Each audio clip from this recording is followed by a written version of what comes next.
Este, hoy, hoy tenemos el gusto de que nos acompaña eh,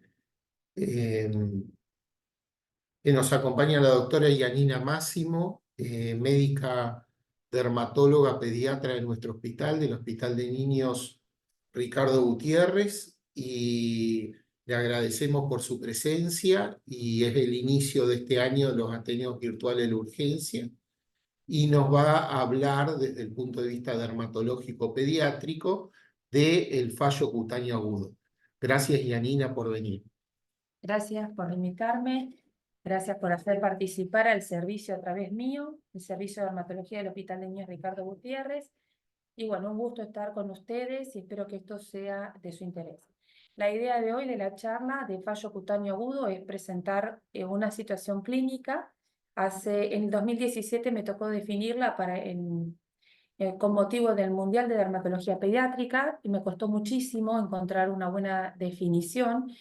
La charla que traigo hoy es en parte todo ese trabajo que hicimos para definirla y ver qué enfermedades englobaban y cómo las podíamos enfocar en el diagnóstico y manejo inicial. Bien, cuando nosotros vemos esta afectación cutánea, nadie va a pensar que esa piel es suficiente para mantener las funciones habituales que debería tener. Sabemos que la piel cumple funciones muy importantes, entre las cuales es una barrera protectora, pero con funciones incluso con actividad metabólica, incluso hormonal, con manejo de la temperatura, evita la pérdida de líquidos, evita las infecciones. Todas esas capacidades se van a ir afectando en la medida que la piel esté comprometida. Cuando tenemos un 20% o más de la superficie corporal comprometida, hablamos de que va a perder la capacidad de función. Por supuesto que este porcentaje que lo estoy definiendo en extensión va a variar de acuerdo a la profundidad y les voy a ir mostrando. Una cosa es un paciente quemado con una quemadura profunda y otra cosa es una quemadura superficial o en el caso de una necrolisis epidérmica tóxica que no supera la basal, o sea, solo epidérmica. Vamos a evitar una extensión del 20%. En el caso de una quemadura profunda, una extensión menor. Todos pacientes rojos, todos pacientes húmedos, todos pacientes que descaman. Estamos viendo pacientes que han presentado por alguna razón que deberíamos descubrir esta situación de fallo cutáneo. Este lo definimos como un estado total de disfunción de la piel o de la mayoría de las funciones que puede poner en riesgo la vida y cuya mortalidad oscila entre el 40 y 70% dependiendo de algunas variables y también, o sea, que tienen que ver con la extensión y la profundidad, además la intensidad de la enfermedad y además de mi tratamiento y la capacidad que yo tenga para proteger a mi paciente en su piel vulnerable.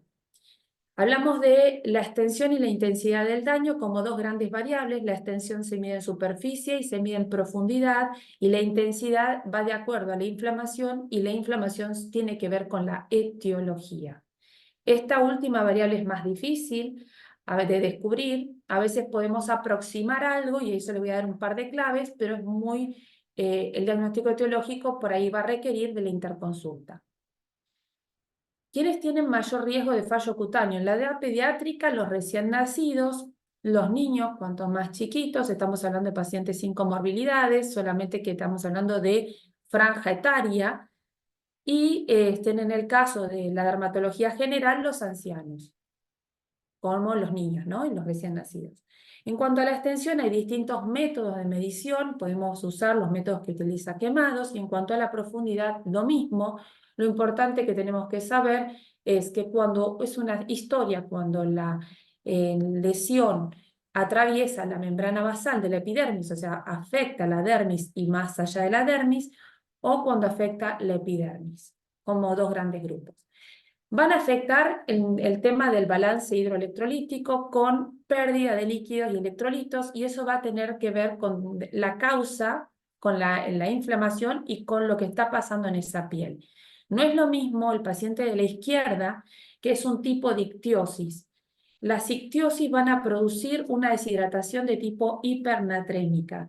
En cambio, del lado de la derecha vamos a ver lesiones húmedas que se caracterizan por la presencia de ampollas o erosiones. En este caso es un Steven Johnson, pero puede ser una enfermedad ampollar. Todas estas van a tener una pérdida tanto de agua como de electrolitos en la misma medida. Entonces vamos a tener una deshidratación isotónica.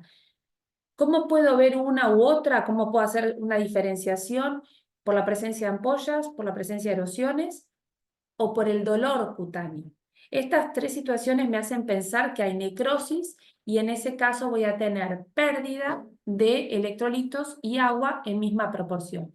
Si no veo eso, me inclino hacia el lado de las ictiosis o alguna enfermedad no necrótica que no tenga necrosis, que no tenga ampollas. Para dar un ejemplo, en una necrolisis epidérmica tóxica en un adulto con más del 50% de compromiso en la superficie cutánea, la pérdida es de 3 a 4 litros o más de líquidos. Es una deshidratación isotónica, es similar a quemados, pero la diferencia es que los quemados tienen mayor pérdida de proteínas y especialmente albúmina, con lo que ustedes saben que eso puede pasar en el espacio intravascular. Entonces, cuando tengo que diferenciar una necrolisis epidérmica tóxica versus un quemado con una quemadura que atraviesa la basal, estamos hablando de pacientes que van a curar con cicatriz, que van a tener más pérdida proteica, que van a tener frecuentemente un tercer espacio, a diferencia de la necrolisis epidérmica tóxica, que no tiene esa pérdida proteica, que no cura con cicatriz, salvo que se infecte, y que va a tener no tanto una afectación del sistema inmune como les voy a mostrar de entrada. Fíjense acá hay un cuadro que diferencia quemados de necrolisis epidérmica tóxica. El primer punto donde hablamos del daño en el quemado es inmediato. En la necrolisis epidérmica tóxica vamos a ver un daño que se va a ir instalando en forma gradual a lo largo de 4 o 5 días, a veces 7, pero en general 4 o 5 días. Esto para mí es re útil porque toda intervención terapéutica tiene que ser oportuna en el tiempo. Si yo quiero, como digamos, bloquear o modificar el curso de la enfermedad, del daño, el tratamiento que yo instaure tiene que estar dentro de estos 5 días para modificar el daño que está sucediendo. Por ejemplo, algunos consideran que no es una indicación la gamma-globulina, para nosotros es una ayuda, no es el tratamiento de la necrolisis epidérmica tóxica. El corticoide lo podemos dar, no más de 48 horas, pero nunca lo vamos a dar después del 5.º día porque es ahí la intervención. Por otro lado, lo que tiene que ver con el daño, esto que es gradual y en el otro es inmediato, es que el primer día de una NET puedo ver un 20% de superficie y no va a ser NET, porque necrolisis epidérmica tóxica la consideramos a partir del 30. Pongamos que veamos un 30. Al segundo día vamos a ver un 45, un 50, y el tercero capaz que tenemos un 80. Entonces, vamos a tener que ir modificando la reposición de líquidos y el soporte de acuerdo a lo que voy viendo con una medición diaria. En cuanto a la pérdida de líquidos, hay la formación de tercer espacio en el quemado, eso no se ve en la NET, se pierden más fluidos y proteínas en quemado respecto de la NET, y la alteración de la inmunidad en el quemado se va a ver afectada la inmunidad humoral por esta pérdida proteica en forma inicial dentro de la primera semana. En cambio, en la NET lo inicial es una afectación de la inmunidad celular que tiene que ver con el mecanismo fisiopatogénico por el cual se produce la enfermedad, neutropenia en un 30%, y la afectación humoral la vamos a ver después del 7.º día de la semana por esta pérdida proteica que va teniendo. Y la recuperación del quemado, dependiendo de la profundidad, va a llevar más tiempo, estamos hablando de 3 a 4 meses, y en el caso de la NET vamos a ver que en 2 a 3 semanas se solucionó el problema que tanto dolor de cabeza nos dio.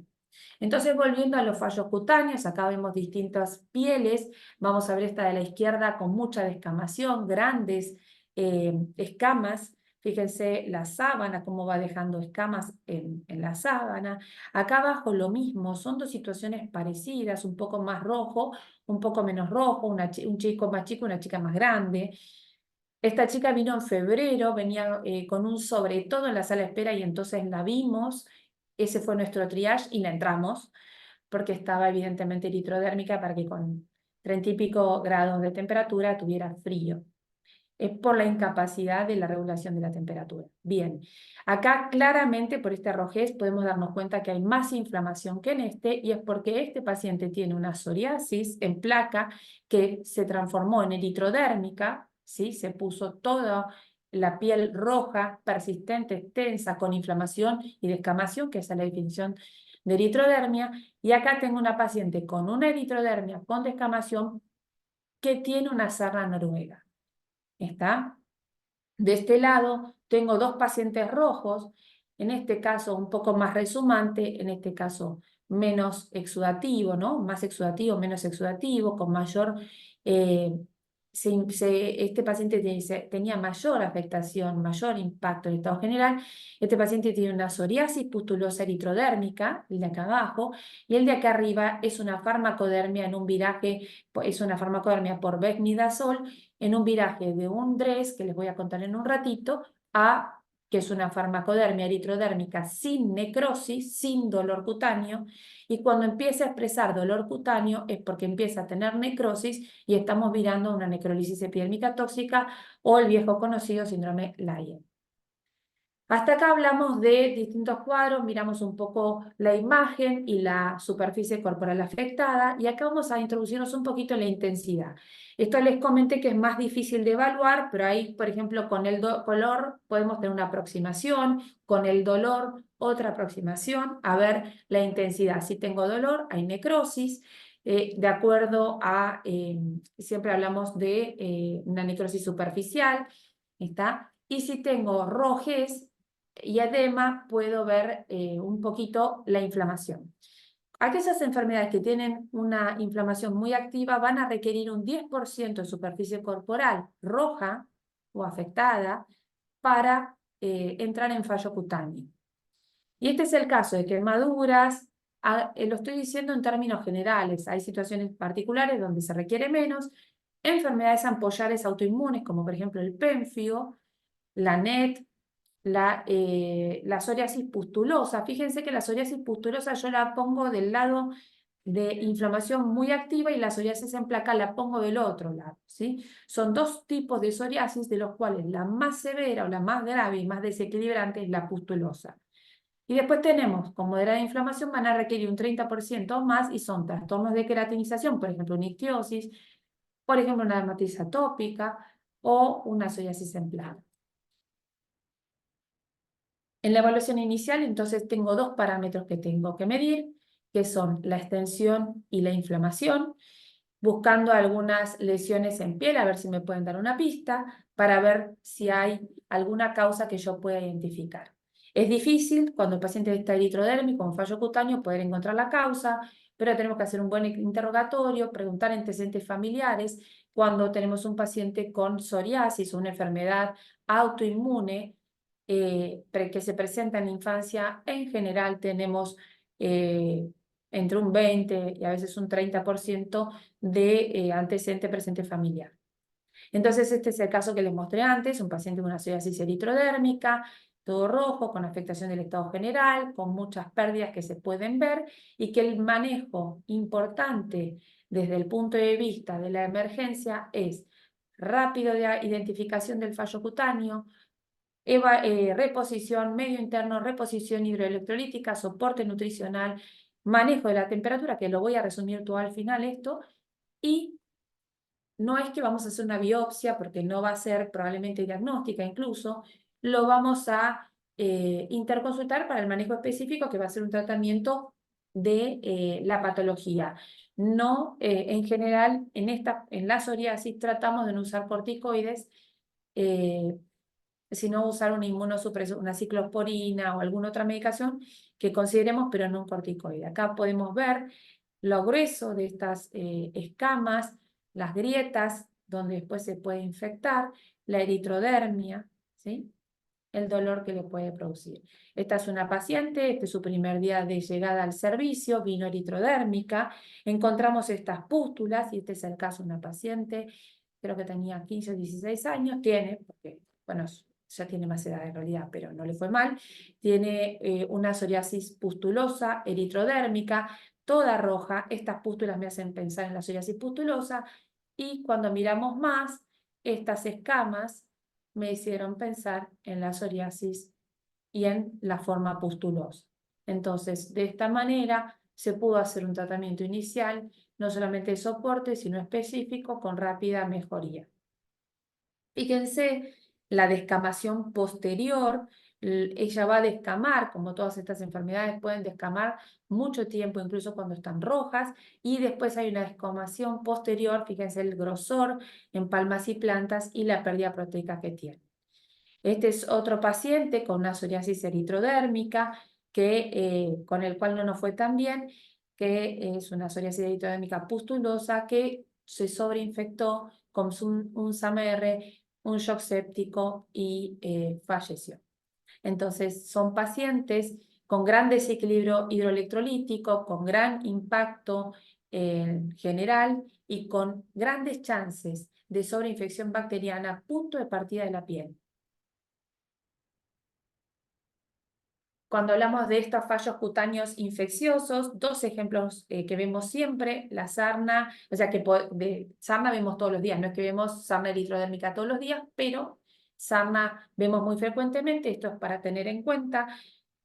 Un elemento que nos ayudó en el diagnóstico, esta nena tenía por referencia de la mamá una queratodermia palmoplantar y pensamos que podía tener una psoriasis, pero lo que nos ayudó fue la hiperkeratosis subungual, ¿está? Y estas costras en palmas y plantas que nos hicieron pensar en la sarna. Este es un bebé, fíjense que acá hay erosiones y ampollas flácidas que se rompen, eritrodérmico con ciertas áreas de localización más intensas, donde normalmente encontramos el estáfilo. Este es un paciente con un fallo cutáneo, con hiperalgesia cutánea, febril, irritable, producto del síndrome estafilocóxico de la piel escaldada. Es importante, si bien es acá el nivel siempre es epidérmico y es dentro de la epidermis, no abarca toda la epidermis, sino es más alto, siempre hay que tener en cuenta la edad del paciente. Cuanto más chiquitito es, más riesgo tenemos del síndrome estafilocóxico de la piel escaldada. Un poco la vedette para nosotros son las farmacodermias, lamentablemente las vemos frecuentemente, las farmacodermias graves que ponen en riesgo la vida del paciente, y acá tenemos dos, que son el síndrome Stevens-Johnson, la necrolisis epidérmica tóxica, en las cuales están bien definidas por menos del 10% o mayor o igual al 30% la NET, y en el medio superposición. Para mí y para muchos de nosotros el 20% debería ser el punto de corte, y en estos casos lo que tenemos es un fallo cutáneo con utilización de una droga que tiene necrosis. ¿Cómo vemos la necrosis? La hiperalgesia primero, el dolor cutáneo, y después voy a empezar a ver el Nikolsky si yo lo froto, y después voy a ver la aparición de despegamiento cutáneo, que puede ser en colgajos o en forma de ampollas. La mortalidad está en relación directa, porque es el mismo nivel de profundidad, con la extensión. Síndrome Stevens-Johnson, la forma de presentación en general es, mi padre me decía siempre, me dice, mucositis con exantema, ¿sí? O sea, vas a ver primero la mucosa y después vas a ver la piel. No te va a interesar tanto la piel. ¿Por qué? Porque la piel se afecta lento o poco. Y la boca y los ojos, las mucosas, incluso las genitales, se afectan constante, precoz y severo. Paciente regular de estado general, con afectación cutánea de despegamiento, no de exantema, ¿sí? O de erosión o de rojez, sino de despegamiento del 10%, estamos hablando de Stevens-Johnson. Y cuando hablamos de mayor al 30, de despegamiento hablamos de necrosis epidérmica tóxica.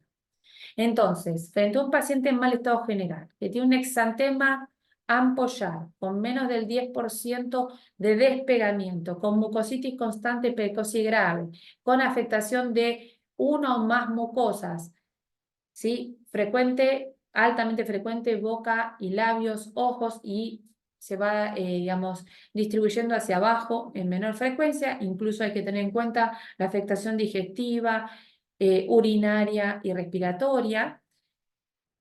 Es el diagnóstico que tenemos que pensar en el síndrome de Stevens-Johnson en presencia de una droga. Lo primero que hay que hacer es sacar la droga y sabemos que la susceptibilidad o la principal causa de muerte es la infección bacteriana a punto de vista a punto de partida de la piel, y la segunda tiene que ver con el medio interno y la reposición de líquidos y su capacidad para adaptarse a esa situación.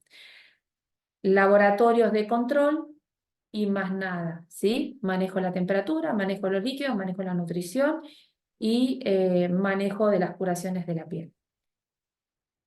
Síndrome de Stevens-Johnson o necrolisis epidérmica tóxica. Acá no me va a llamar tanto la atención las mucosas como la piel. Es una piel roja, dolorosa, que rápidamente se va a ir despegando con Nikolsky espontáneo, con Nikolsky a la presión, con aparición de ampollas flácidas, con un mal estado general, un paciente con mucho dolor, donde el manejo del dolor en estos pacientes con necrosis es importante. Tanto el CEPE como las farmacodermias que tienen hiperalgesia cutánea, el manejo del dolor es crucial. Entonces acá vamos a hablar de una farmacodermia grave, progresiva, donde se generaliza rápidamente, esto que hablábamos de en 5 días, que está relacionada con medicación como las sulfas, los anticonvulsivantes, los AINES, también los antirretrovirales podemos ver, que en pocas horas o días va a tener ampollas flácidas y erosión cutánea importante que puede afectar del 30 en adelante, y que las complicaciones van a tener que ver con el fallo cutáneo agudo, ¿no? O sea, todo esto que hablamos del manejo de los líquidos, las infecciones, los problemas para el manejo de la temperatura, los cambios inmunológicos que hablamos primero con el tema de la inmunidad celular y después la humoral, el gasto energético, y es muy importante cuidar el daño en los ojos, porque eso es muy secuelar y lo vemos, o en cualquier, eh, ¿cómo se llama? Cuando intubamos el paciente, la boca, lo que sea. Factores pronósticos: la edad, la extensión, el despegamiento epidérmico y el estado de salud previo. Eso es importante. No es lo mismo tener estas enfermedades un paciente sano que está usando un anticonvulsivante que en un paciente oncológico, polimedicado o con SIDA polimedicado, y entonces vamos a tener muchas más dificultades para que tenga un buen final. Acá tenemos distintas situaciones, fíjense, las ampollas, está paciente que está en mal estado general. Este es un paciente que tenía, primero pensamos en un eritema polimorfo, ¿ven? Tiene lesiones eritematosas con un centro necrótico, nos lo habían derivado como una varicela ampollar. No es que está mal la derivación, sino que en algún momento probablemente presentó ampollas, y el paciente tenía un síndrome pluriglandular autoinmune, estaba inmunosuprimido. Eso nos confundió porque empezamos a ver un eritema polimorfo que tenía compromiso del estado general y mucositis importante. Uno puede tener un eritema polimorfo con mucositis importante, pero no lo vamos a tener con compromiso del estado general. Y eso me lo tiene que diferenciar. Entonces estábamos probablemente frente a un Stevens-Johnson que, como estaba inmunosuprimido, se iba a dar en forma lenta, y acá vemos la progresión y la generalización que se dio, en vez de 2 a 5 días, se dio en 7 días. ¿Y qué les da la pauta? Miren la cara. Empezó por la cara y ya está repitelizado. Eso nunca sucede. En general empieza y se erosiona todo. ¿Por qué sucedió? Porque estaba inmunosuprimido por su enfermedad de base, y eso hizo que se fuera dando lentamente. Recordar entonces, en la NET, una eritrodermia, una droga sospechosa, dolor cutáneo con afectación cutánea, tengo que pensar síndrome Lyell, necrolisis epidérmica tóxica, suspendo la medicación, doy tratamiento de soporte, no olvidándome del dolor, y derivo tempranamente a una unidad para manejo de las heridas porque estas se infectan. Hay otra farmacodermia interesante que fue descrita mucho posterior a estas, y que hoy recordamos con Manuel, un trabajo que yo leí, pero que él fue parte con mi papá, de un paciente con síndrome de hipersensibilidad a drogas y carbamazepina, que estuvo internado en el hospital, cuando esto se estaba definiendo en el mundo, ¿sí? O sea, no había una definición todavía. Síndrome DRESS o síndrome DISH son síndromes de hipersensibilidad a drogas vistos en distintos momentos. Este es mi concepto. DRESS lo voy a ver con eosinofilia. El DISH lo definen cuando no ven la eosinofilia. Son distintos grupos. El DRESS lo definen los europeos y el grupo de Rougeot, y el DISH lo definen los japoneses. A mí no me importa, lo que me importa es que es un paciente que usa una medicación que puede estar relacionada, que generalmente es un anticonvulsivante, es una medicación que está introducida por lo menos con el uso de 2 semanas a 6 u 8 semanas, incluso mucho más, y que va a presentar como característica un exantema con edema, con o sin eosinofilia, con o sin alteraciones de laboratorio, linfocitos atípicos, leucocitosis, linfopenia. O sea, voy a ver alteraciones a nivel hematológico, voy a ver incluso anemias, a veces muy severas, alteraciones del hepatograma, alteraciones renales, puede presentar neumonitis, puede presentar carditis, ¿está? Todas esas otras manifestaciones. Este es el grupo que lo definió en el 96, el grupo europeo, donde hablan de un exantema con eosinofilia, con compromiso sistémico.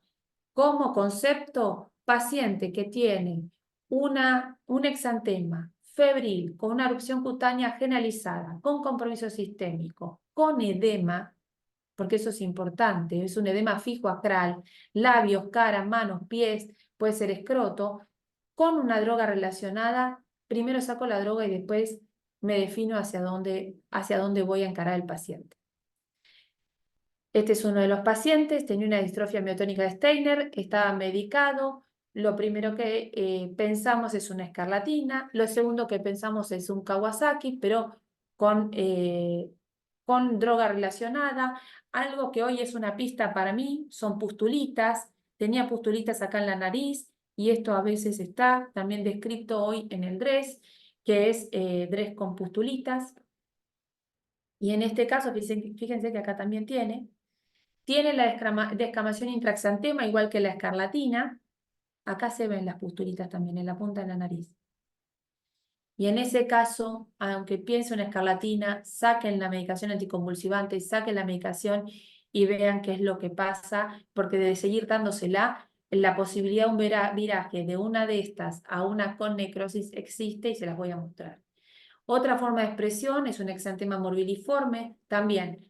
Exantema morbiliforme con edema, con adenopatías, con síntomas sistémicos extracutáneos, más ¿cómo se llama? Droga relacionada, estamos hablando también de la posibilidad de un DRESS.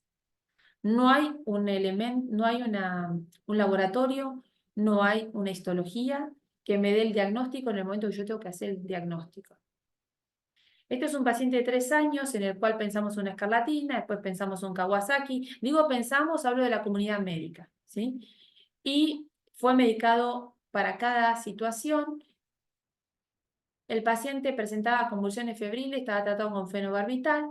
Se había dado la vacuna antigripal. Esto es un dato importante porque a veces existe el antecedente de una influenza, una gripe. Lo vimos con el COVID, lo vimos con las vacunas antigripales. Es como un gatillo frente a una medicación de larga data y el paciente presenta un síndrome de DRESS. El paciente se presentaba con el exantema característico, con mucositis y empieza a desarrollar neumonitis, hepatomegalia, adenopatías, con compromiso respiratorio y disnea. Fíjense la hepatomegalia.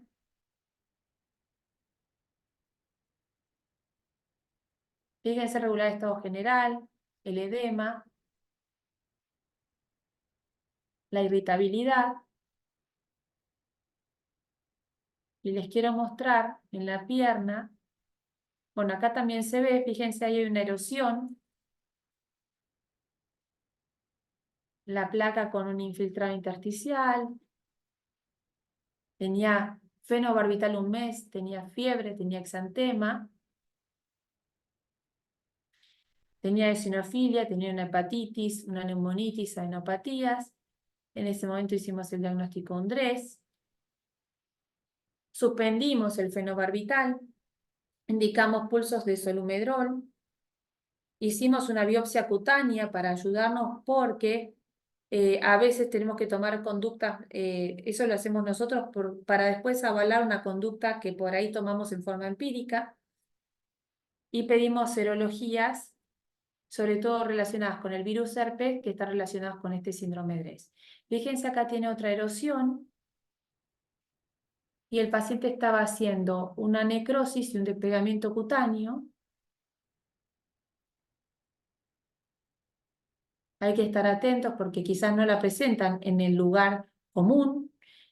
Este fue el primer paciente que yo conocí con overlap, o sea que de un DRES hizo una necrosis epidérmica tóxica.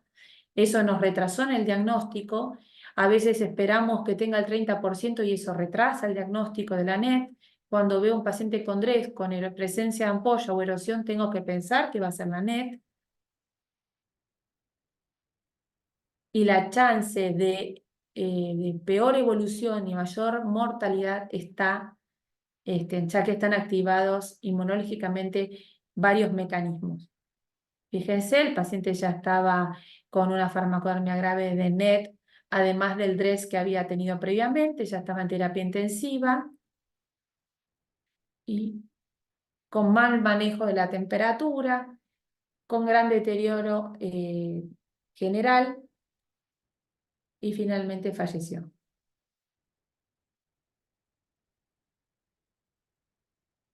Importante para nosotros es primero el retraso en el diagnóstico, porque uno espera para la definición, necesito el 30% más de superficie corporal denudada, la presencia de erosión o ampolla en un paciente que tiene DRES.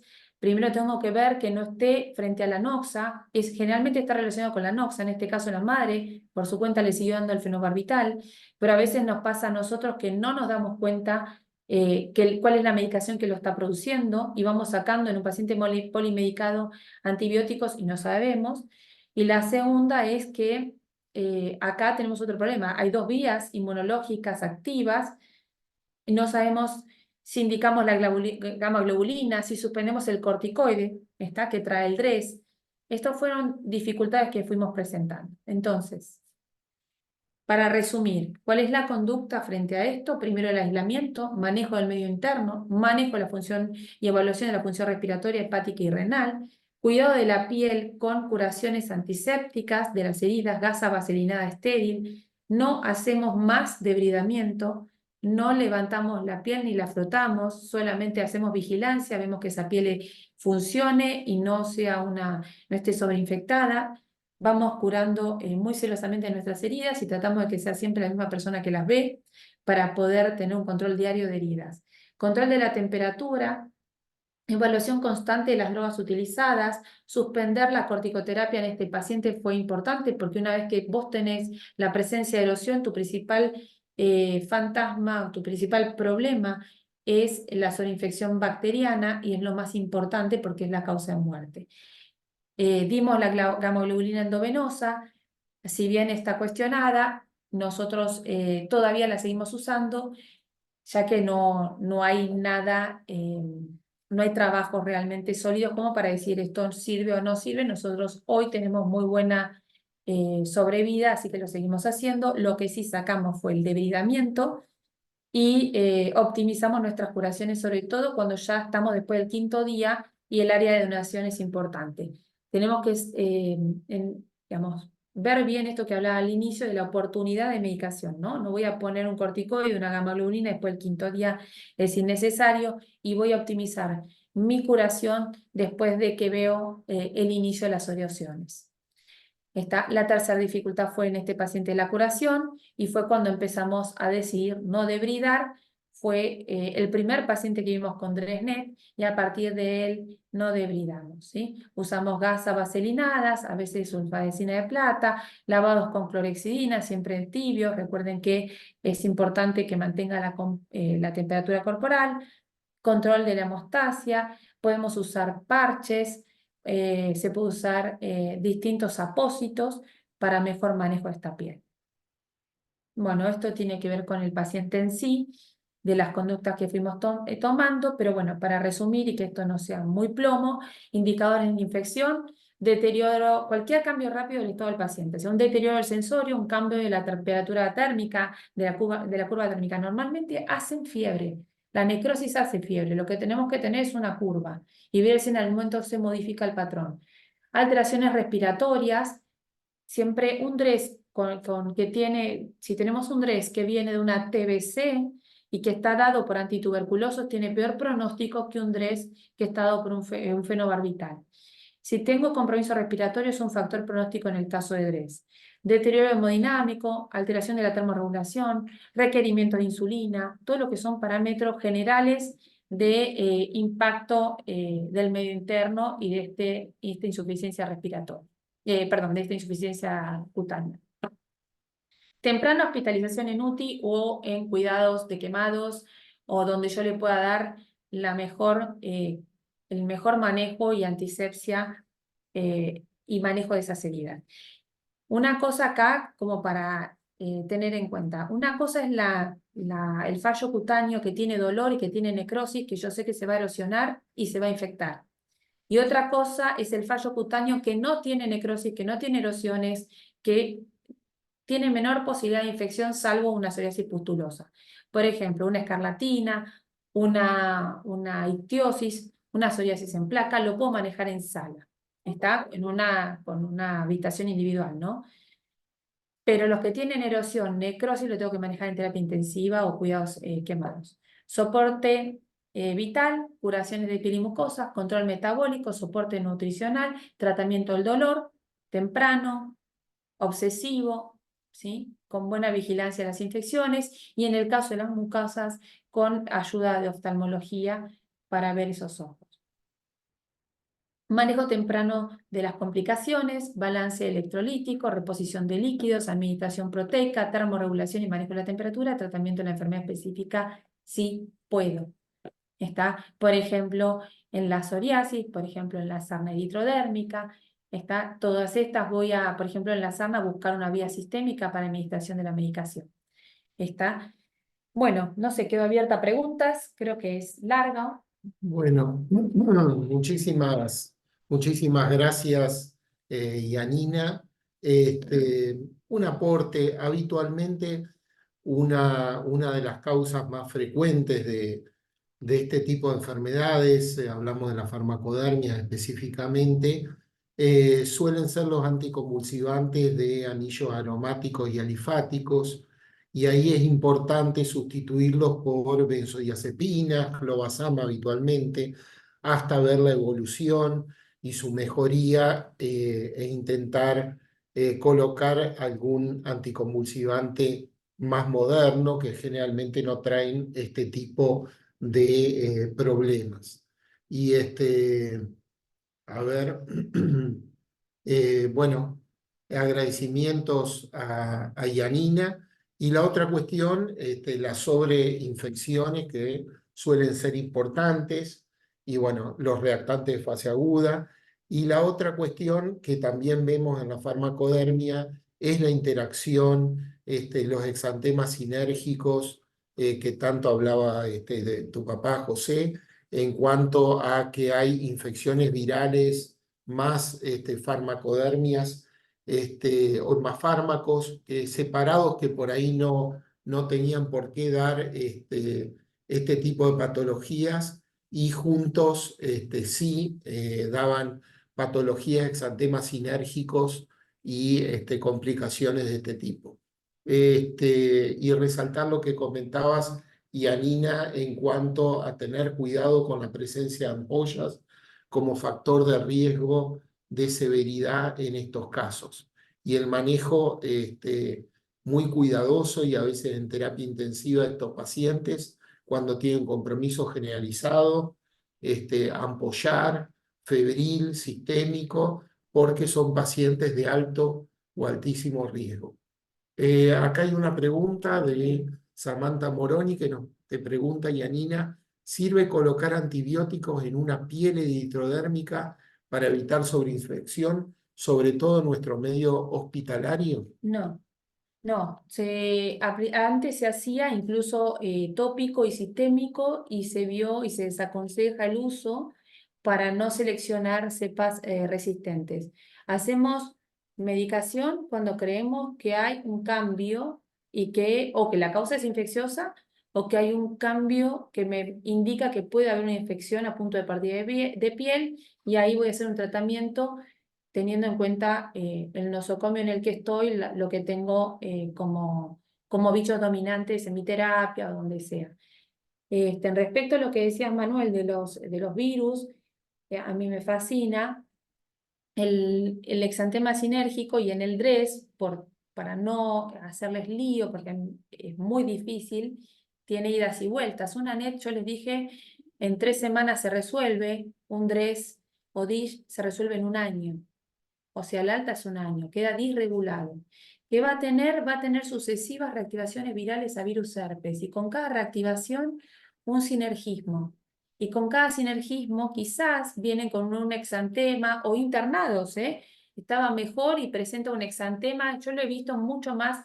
Exantema morbiliforme, no lo puse acá, un paciente que lo seguía un año, hacía primero morbiliforme en cara anterior de antebrazos y piernas. Con cada exantema yo miraba y tenía alteración de transaminasas, a veces síntomas gripales, alguna alteración de reactante fase aguda, no mucho más. Y después empezó más a distancia a presentar reacciones de tipo urticarianas. Entonces, siempre que veamos un paciente internado que lleva a la segunda semana del DRES o tercera semana, ya se empiezan a aparecer las reactivaciones virales descriptas, que por los japoneses primero fueron el herpes 6 y 7, pero que son todos los virus herpes. Y que cuando vemos el citomegalo y el Epstein-Barr juntos, tiene peor pronóstico. Entonces, buscar la reactivación viral cuando veo un paciente con mala evolución, con compromiso hepático, porque los pacientes con DRES, así como les dije que la NET se va a morir de la falla cutánea y la infección bacteriana, en el caso del DRES se va a morir en general la mayoría por la necrosis hepática, la insuficiencia hepática.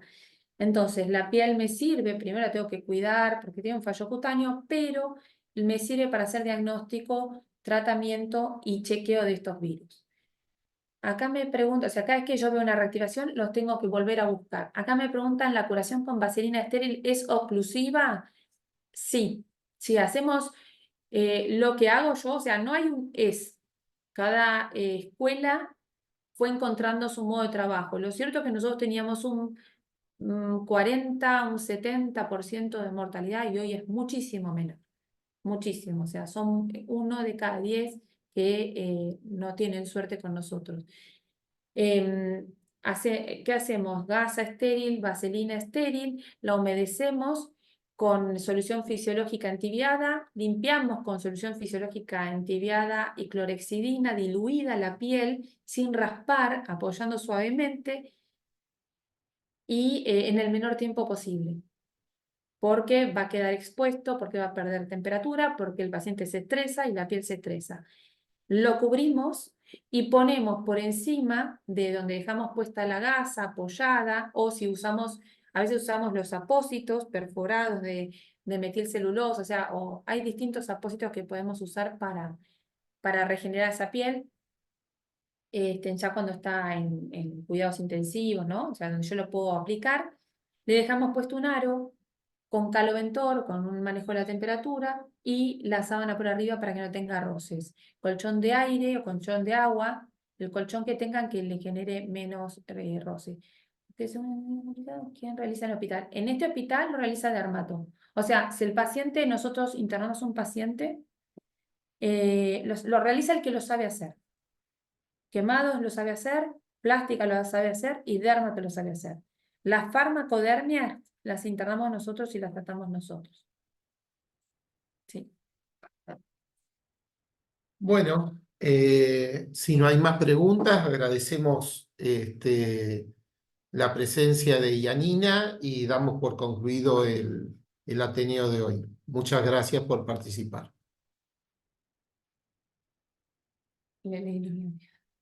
Gracias. Stach.